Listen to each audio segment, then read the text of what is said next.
Now we start from U.S. U.S. President Donald Trump has said that he could order Israeli forces to retake withdrawn areas of Gaza and wipe out Hamas, but is holding back to give a fragile ceasefire a chance to hold. While speaking at the White House, Trump has stated the following.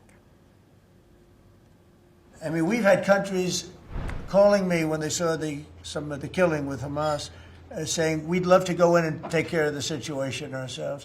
In addition, you have Israel would go in 2 minutes if I asked them to go in. I could tell them, go in and take care of it. But right now we haven't said that. We're going to give it a little chance, and hopefully there will be a little less violence. But right now, you know, they're violent people. Hamas has been very violent. But they don't have the backing of Iran anymore. They don't have the backing of really anybody anymore. They have to be good. And if they're not good, they'll be eradicated. He has warned that if Hamas breaks the deal, the United States or its partners would act decisively and quickly. Meanwhile, Israeli Prime Minister Benjamin Netanyahu has announced that it will meet with U.S. Vice President J.D. Vance during his upcoming visit to Israel on October 21st. Today, speaking to Israel's parliament in the Knesset, Netanyahu has highlighted plans to address security challenges and explore political opportunities with Vance. Now for this discussion, we welcome Peter Baum. He's a foreign editor at Weekly Blitz, joins us live from London. Thank you, Peter, for joining us again. Good to see you. Peter, now looking at this fragile state of phase one of the ceasefire deal, do you think that they are ready to move to phase two? Not yet. The Sunday ceasefire, from all the analysis that I've now been able to gather, was definitely launched by Hamas and killing 2 Israeli soldiers. Israel responded by killing something like 20 to 40 Hamas operatives, we don't know the exact number, and bombing some terror tunnels. Trump allowed Israel to do as much damage as she could in a very short space of time, with the caveat that all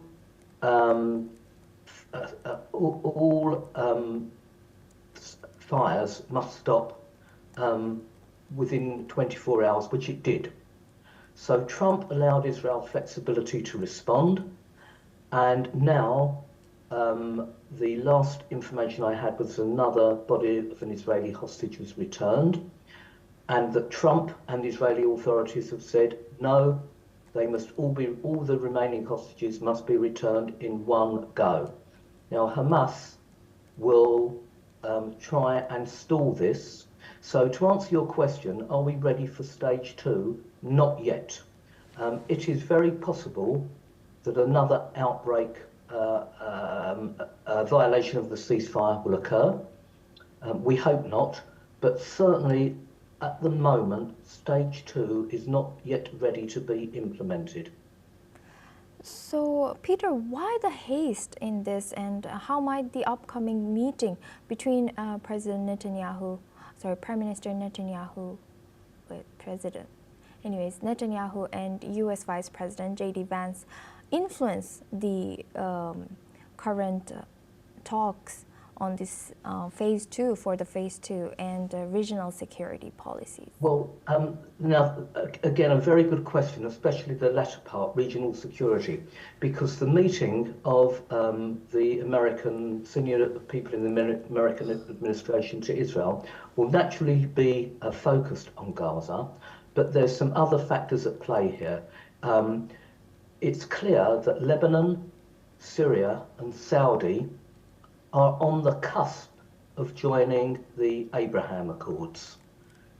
That issue will almost certainly form part of the agenda too.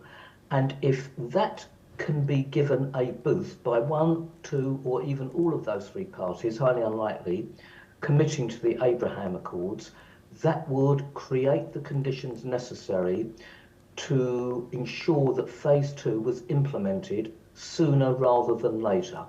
Bear in mind, Hamas are trying everything in its dwindling power to stay relevant.